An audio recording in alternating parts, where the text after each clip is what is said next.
The first thing I learned about humans was that they parked their dead where children could climb on them. Our shuttle came down through the haze of rust and welding smoke and settled beside a plain of broken starships, so vast I mistook it for a battlefield. Holes the size of cities lay open from bow to stern. Reactor chambers had been cut out. Armor belts were stacked in neat towers. Whole spinal rails rested on supports like butchered bones. I asked my navigator if we had landed on a memorial world. He said no. The signal buoy identified the site as a civilian reclamation yard. And before I could decide whether that translation was wrong, I watched 3 human juveniles sprint across the exposed back of a decommissioned destroyer and leap through a hole where its bridge used to be. No guard stopped them. No priest objected. No siren sounded. On any sensible world, children were kept away from engines that had once carried fusion fire. On Earth, apparently they played tag inside them. I had not crossed 13 transit lanes to admire barbarism. I had come to sell refinement to an upstart species with too much industry and not enough taste. My people, the Selkar, had spent 4,000 years turning matter into elegance. We wove living ceramics that repaired themselves, transparent alloys that bent radiation, habitat glass that could sing under pressure changes and reveal structural stress as color. Our ships were not warships by human standards, but no one in known space crafted more beautifully than we did. Humanity, by contrast, had a reputation for abundance without discipline. They built in enormous quantities, improvised under pressure, and kept technologies that every civilized species had long since discarded. They hoarded chemical propellants, mass drivers, pressure doors with manual wheels, analog backups, mechanical latches, and enough redundant systems to shame an emergency bunker. The galactic market laughed at them, then quietly bought their bulk freighters, because human machines kept functioning after other machines had died politely. I had come to this yard with sample cases, a licensing portfolio, and the private expectation that I would leave with several lucrative contracts and a few stories about human ugliness. The yard master met me wearing a stained orange suit, a cracked face shield pushed up on his forehead, and one magnetic boot that did not match the other. His name was Mara Quinn, which I first assumed to be a docking code, because no one in authority should have introduced themselves while carrying a cutting torch in one hand and a thermal mug in the other. She did not bow. She did not inspect my credentials with suitable care. She squinted at my ship, whistled once, and said, "That's a pretty little thing. You trying to sell it or just show off?" I informed her that I was trade envoy Turov Isin, senior broker of the Selker Artisan Combine, here to evaluate human industrial output and present an opportunity for mutual advancement. She sipped her drink and nodded toward the nearest mountain of dismantled hull plating. "Sure. Welcome to Quinn Recovery and Fleet Disposal. Don't stand under anything hanging from a crane. Don't touch the yellow cylinders, and if somebody yells venting, get low and grab onto something bolted down." Then she turned and started walking. That was my introduction to humanity's great industrial frontier. Not ceremony, not tariffs, not a formal exchange of registries, but a safety warning delivered by a woman with molten metal on one glove. The deeper she took me into the yard, the worse my judgment became. I had thought those outer wrecks were evidence of waste. They were inventory. Humans stripped ships in layers, not just removing expensive components, but sorting bolts by thread standard, wiring by conductor purity, insulation by heat rating, floor grates by load tolerance, valve wheels by handspan, lenses by spectral spread, and pressure glass by microfracture density. Nothing vanished into discard unless they had already found 5 ways to reuse it and rejected all 5 on cost. I watched a crew cut a cruiser's dorsal radiator into 26 identical sections to be sold as agricultural heat sinks. I watched another crew extract the armored shell of a missile magazine and label it for conversion into a cyclone shelter. A bank of maneuvering thrusters was being repacked into orbital tug assemblies. A targeting dish was being sold to a weather institute. 3 reactor shielding slabs had become part of a hospital foundation because, as Quinn explained with a shrug, dense is dense. My disgust should have grown. Instead, I felt a very unfamiliar discomfort moving under my ribs because everywhere I looked, I saw order inside what I had dismissed as ruin. I tried to regain the advantage by opening my cases. I showed her flex glass with molecular memory, load-bearing decorative lattice, polished instrument panels that could display internal wear as flowing color gradients, and a set of translucent structural beams no other species in civilized space could produce at scale. She admired them honestly. That made it worse. Humans were unbearable enough when impressed by vulgar things. They became dangerous when they appreciated quality and still did not kneel before it. She held one beam up to the yard lights, checked its grain by eye, rapped it with a knuckle and said, "Beautiful work. Expensive, too." I explained that beauty and expense were close relatives. She said, Sometimes expense is just what happens when nobody's under fire."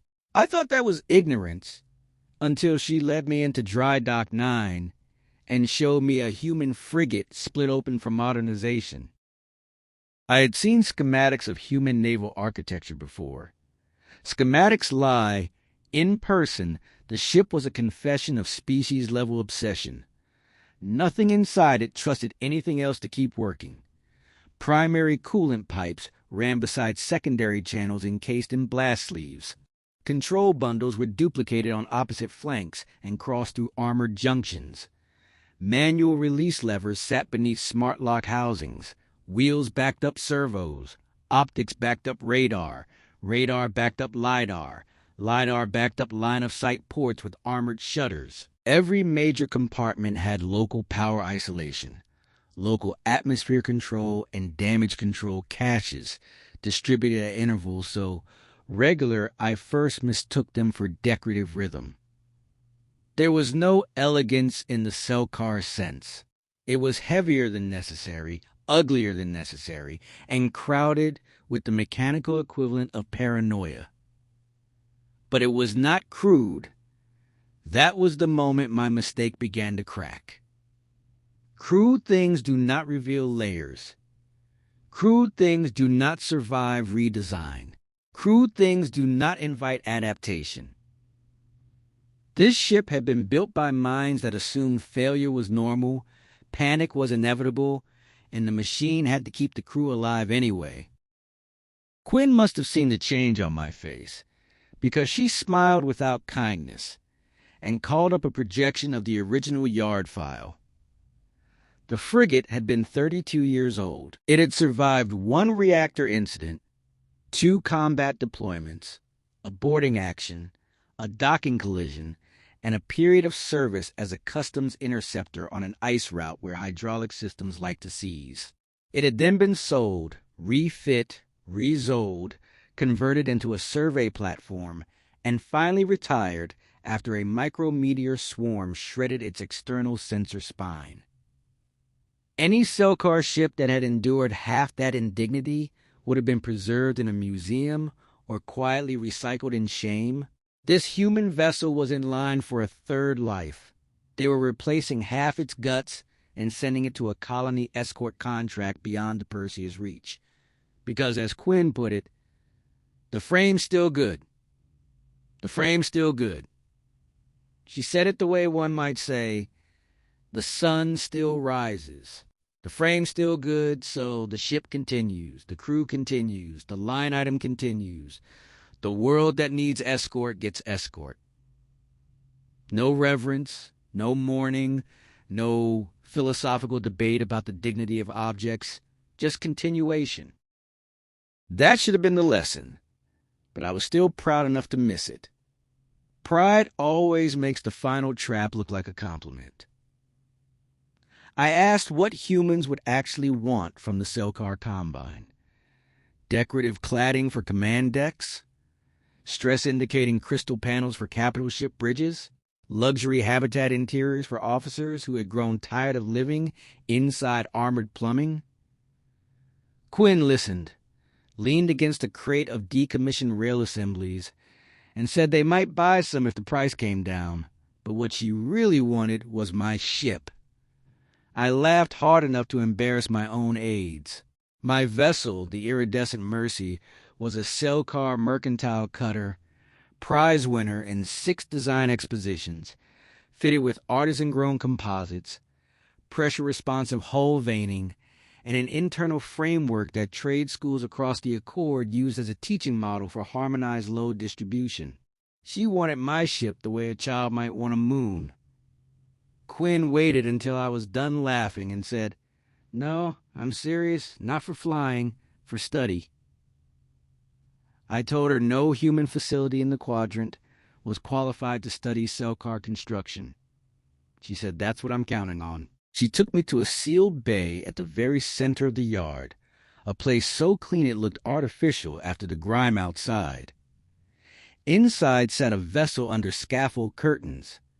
At first, I did not understand what I was seeing. Then the curtains drew back and my aides forgot how to breathe. The ship beneath them had the broad working frame of an old human corvette, but every line had been altered. The dorsal hull flowed instead of stepping. The side armor curved around radiator channels in smooth rising planes.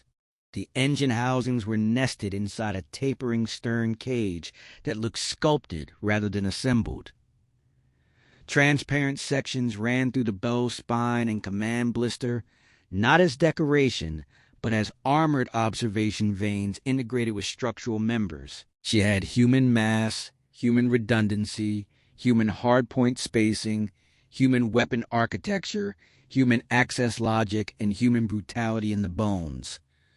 But some part of her surface language had changed. I knew before Quinn said it. Someone had been studying us already, not our ships, our buildings, our bridges, our market pavilions, our old temples. Human designers had taken Selkar visual grammar and forced it to obey combat engineering. The result was obscene. The result was magnificent. The result was the first human ship I had ever seen that made me feel species-level fear. Quinn said the prototype had started as an internal exercise. Could human shipwrights borrow Selkar structural aesthetics without compromising serviceability? The answer obviously was yes, but they had hit a wall. They understood the surfaces, not the hidden logic. Our artistry was not skin deep. Load paths, vibration diffusion, pressure harmonics, emergency flow routing, all of it lived inside the beauty. Human engineers had copied the visible result and guessed at the internal reasons. They wanted one real Selkar vessel for teardown and simulation. They wanted mine because it was current generation, mid-range, and clearly maintained by someone vain enough to keep everything close to original specification. When she said vain enough, she looked directly at me. I should have walked out. Every surviving instinct in my body should have screamed retreat. Instead, I moved around that prototype in perfect silence, touching nothing, seeing everything. The maintenance cut lines were hidden in the ornament. Auxiliary sensor bulbs nested like polished seeds inside armored petals. Point defense housings rotated from recessed throats that would not foul against the hull's own curves. They had not watered down themselves to imitate us. They had absorbed us and remained human. That was the terror. She took me to a sealed bay at the very center of the yard, a place so clean it looked artificial after the grime outside. Inside sat a vessel under scaffold curtains. At first, I did not understand what I was seeing. Then the curtains drew back and my aides forgot how to breathe. The ship beneath them had the broad working frame of an old human corvette, but every line had been altered. The dorsal hull flowed instead of stepping. The side armor curved around radiator channels in smooth rising planes. The engine housings were nested inside a tapering stern cage that looked sculpted rather than assembled. Transparent sections ran through the bow spine and command blister, not as decoration, but as armored observation vanes integrated with structural members.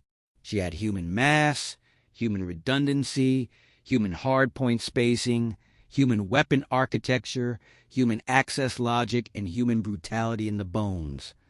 But some part of her surface language had changed. I knew before Quinn said it.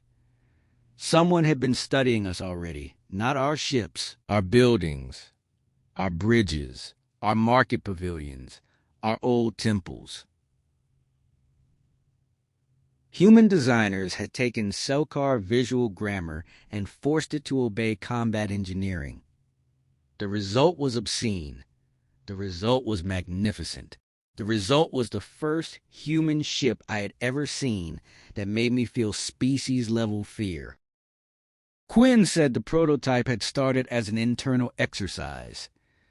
Could human shipwrights borrow Selkar structural aesthetics without compromising serviceability?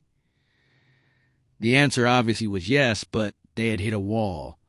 They understood the surfaces, not the hidden logic. Our artistry was not skin deep. Load paths, vibration diffusion, pressure harmonics, emergency flow routing, all of it lived inside the beauty. Human engineers had copied the visible result and guessed at the internal reasons. They wanted one real Selkar vessel for teardown and simulation. They wanted mine because it was current generation, mid-range, and clearly maintained by someone vain enough to keep everything close to original specification. When she said vain enough, she looked directly at me.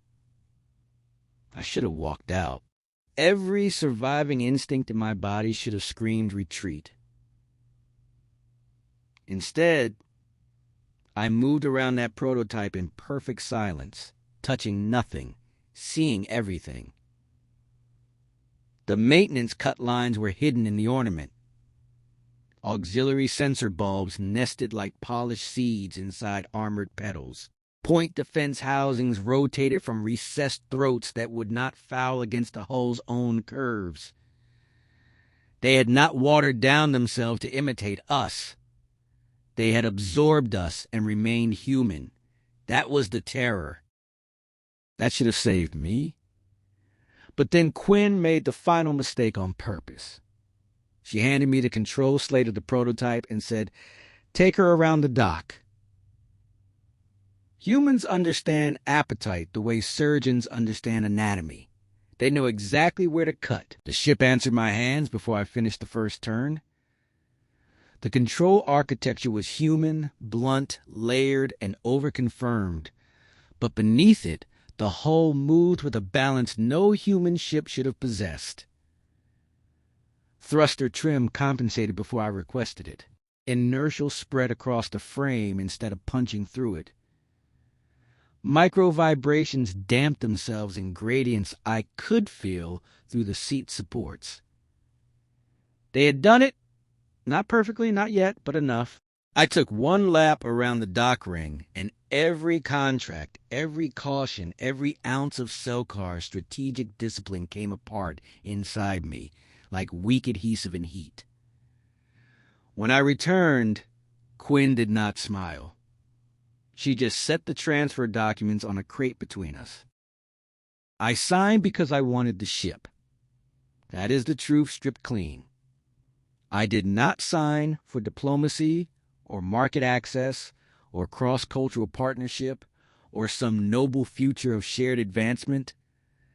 I signed because the thing they built was better than the thing I had brought, and I could not bear to leave without it. My mechanic called me insane after the seals cleared. My legal officer informed me I had likely violated 17 combined restrictions and at least 3 export laws, whose penalties included financial erasure. My aides stared through the bay glass while human crews swarmed over the iridescent Mercy with scanners, drones, and enough delight to make my stomach turn. I watched them open her service panels with reverence I had not expected and hunger I should have feared. One young engineer actually laughed when he found our vibration lattice nested behind the cargo corridor plating. He laughed the way believers laugh when scripture proves true. Even then, I could have tried to undo it.